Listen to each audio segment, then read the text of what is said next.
अस्सलाम वालेकुम। जैसा कि लास्ट वीडियो के अंदर हमने पीपीएससी एडवर्टाइजमेंट नंबर 10 की बात की थी, तो पीपीएससी का एडवर्टाइजमेंट नंबर 11 भी आ गया है। इसके अंदर डिफरेंट वैकेंसीज़ की जो है वो अनाउंसमेंट हुई है। हम देखते हैं कि वन बाय वन इसमें कौन कौन सी वैकेंसीज किस किन डिपार्टमेंट्स के अंदर अनाउंस हुई हैं, उनका अप्लाई करने का तरीकाकार क्या है, सिलेबस क्या रिक्वायर है, इसमें एजुकेशन क्या मांगी हुई है, और सैलरीज भी जो है इसके अंदर बताएंगे कि हर पोस्ट की जो है वो सैलरीज क्या क्या है, और इसमें अप्लाई करने का तरीका भी जो है हम बताएंगे कि किस तरीके से आपने इन पोस्ट के अगेंस्ट आपने अप्लाई करना है। इसमें पहला जो है वो लॉ एंड पार्लियामेंट्री डिपार्टमेंट में डिफरेंट वैकेंसीज अनाउंस हुई है। इसमें पहली है रिसर्च ऑफिसर, BS 17 की है, और ये कॉन्ट्रैक्ट बेसिस पे for the period of 2 year इसकी सिलेक्शन हो रही है। एक ही पोस्ट अनाउंस हुई है और ये ओपन मेरिट के ऊपर इसके अंदर सिलेक्शन होगी। इसमें एजुकेशन की बात करें तो LLM और इक्विवेलेंट क्वालिफिकेशन मांगी हुई है। इसके अलावा अगर बार एट लॉ और LLB 50% मार्क्स इन एग्रीगेट आपके होना ज़रूरी हैं, और इसके अलावा आपका जो है प्रैक्टिकल एक्सपीरियंस भी इसके अंदर मैटर करेगा। एज जो है मेल के लिए 35 ईयर्स है, फीमेल के लिए 38 ईयर्स है। इसके अंदर जो प्लेस ऑफ पोस्टिंग है ये लाहौर के अंदर ही आपकी पोस्टिंग इसमें की जाएगी। और इसकी सिलेबस की अगर बात करें तो इसमें इंग्लिश ऐसे, कंपोजिशन एंड ड्राफ्टिंग स्किल्स जो हैं वो 100 मार्क्स के होंगे। इसके अलावा civil law and constitution of Islamic Republic of Pakistan, इसके अंदर 100 मार्क्स इसके होंगे। और general law and case study to analyse legal issue, 100 marks इसके होंगे। और psychological assessment and viva wise जो है इसके 100 मार्क्स इसके होंगे। इसमें मज़ीद देखते हैं कैंडिडेट जिनके 40% जो मार्क्स ईच पेपर में हासिल करेगा और 50% मार्क्स इन एग्रीगेट, तो वो इंटरव्यू के लिए क्वालिफाई करेगा। तो आपको कैंडिडेट को जो है तकरीबन 50% मार्क्स इंटरव्यू में जो है वो लेना ज़रूरी होंगे, ताकि फाइनल मेरिट लिस्ट के में सक्सेसफुल कैंडिडेट्स के अंदर आपका नाम शुमार हो सके।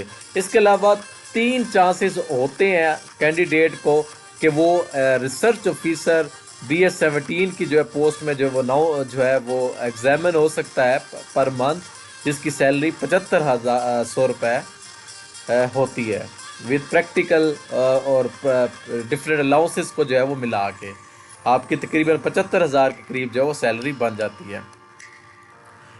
इसमें नेक्स्ट जो है वो सीट है ट्रांसलेटर की, बड़ी इंपॉर्टेंट सीट है। और किसी भी अदारे के अंदर ट्रांसलेटर जो है वो बड़ा इंपॉर्टेंट रोल अदा करते हैं। ये BS 17 की सीट है, कॉन्ट्रैक्ट बेसिस पे है for the period of 2 years. 2 seats announce हुई हैं और दोनों ओपन मेरिट के ऊपर इसकी सिलेक्शंस होंगी। इसमें एजुकेशन की बात करें तो मास्टर डिग्री मांगी हुई है in translation studies from a university recognised by Higher Education Commission, या मास्टर डिग्री आपकी in English with specialisation in translation from a HEC recognised university, या आपका ग्रेजुएट होना चाहिए 2nd डिवीजन में from a university HEC recognised with diploma in translation at least 6 month from English to Urdu from an institute या university HEC की जो recognised universities हैं उनसे होना चाहिए। और 2 ईयर आपका प्रैक्टिकल एक्सपीरियंस भी इसके अंदर होना चाहिए, जिसमें आप इंग्लिश टू उर्दू जो है वो ट्रांसलेशंस को जो है वो कर सकते हो। इसके अलावा इसमें मेल में 38 ईयर एज रिक्वायर है, फीमेल के लिए 41 ईयर्स है। और इसके सिलेबस की बात करें तो इसका सिलेबस भी थोड़ा सा कॉम्प्लिकेटेड है। इसमें जो 2 पेपर जो है वो कंडक्ट होते हैं। पेपर 1 के अंदर ऑब्जेक्टिव होता है 100 मार्क्स का, 2 घंटे में कंप्लीट करना होता है। इसके बाद पेपर 2 होता है सब्जेक्टिव टाइप, वो 100 मार्क्स का होता है, 3 घंटे में कंप्लीट करना होता है। टोटल ये 200 मार्क्स आपके बन जाते हैं। इसके बाद आपका साइकोलॉजिकल टेस्ट और जो है वो वाइवा वाइस होता है, 100 मार्क्स के होते हैं, और ग्रैंड टोटल ये टोटल मिला के 300 मार्क्स बन जाते हैं।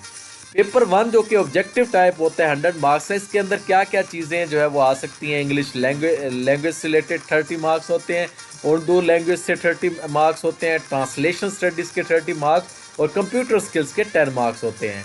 और पेपर 2 जो कि सब्जेक्टिव टाइप है 100 मार्क्स का, इसके अंदर आपके English paragraph into Urdu translation करनी होती है। इसके अलावा आपने legal text into Urdu translation करनी होती है, लीगल टर्म्स इनटू उर्दू इसकी ट्रांसलेशन करनी होती है। इसके अलावा comprehension of the terms and context जो है क्वेश्चंस होते हैं।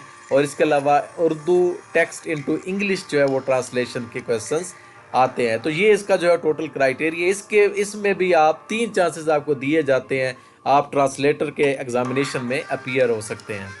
नेक्स्ट इसके अंदर है Punjab workers welfare fund, labour and human resource department की जो सीटें हैं इसके अंदर जो है वो जूनियर क्लर्क BS11 की सीट कॉन्ट्रैक्ट बेसिस पे for the period of 5 years announce हुई हैं। टोटल 21 पोस्ट हैं, ओपन मेरिट पे 14 है, स्पेशल पर्सनस कोटा 1 है, मिनॉरिटी कोटा 1 और वुमेन कोटा पे 5 सीट्स अनाउंस हुई हैं। इसके अंदर सिलेबस की बात करें तो जनरल एबिलिटी के क्वेश्चन 80% होते हैं और question relating to MS office and computer skill 20% जो है वो मार्क्स होते हैं।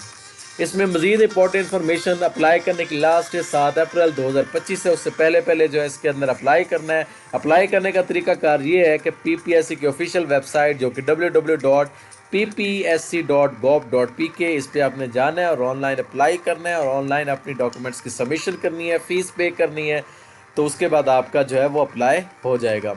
तो ये लास्ट डेट से पहले इसमें अप्लाई कर देना है। इससे रिलेटेड किसी भी रहनुमाई की आपको ज़रूरत हो तो हम जो है 24 आवर्स आपके लिए जो है अवेलेबल रहते हैं। हमारे व्हाट्सएप नंबर जो है वो डिस्क्रिप्शन में दिया हुआ है, तो उस पर आप रब्ता कर सकते हैं। इसके अलावा हमारे यूट्यूब चैनल को सब्सक्राइब कर लें, फेसबुक पेज को और जो है वो व्हाट्सएप ग्रुप को भी ज्वाइन कर लें ताकि इस तरह की इन्फॉर्मेशन आपको टाइम टू टाइम मिलती रहे। तो नेक्स्ट वीडियो तक के लिए अल्लाह हाफिज़, दुआ में याद रखें, अल्लाह नेगहबान।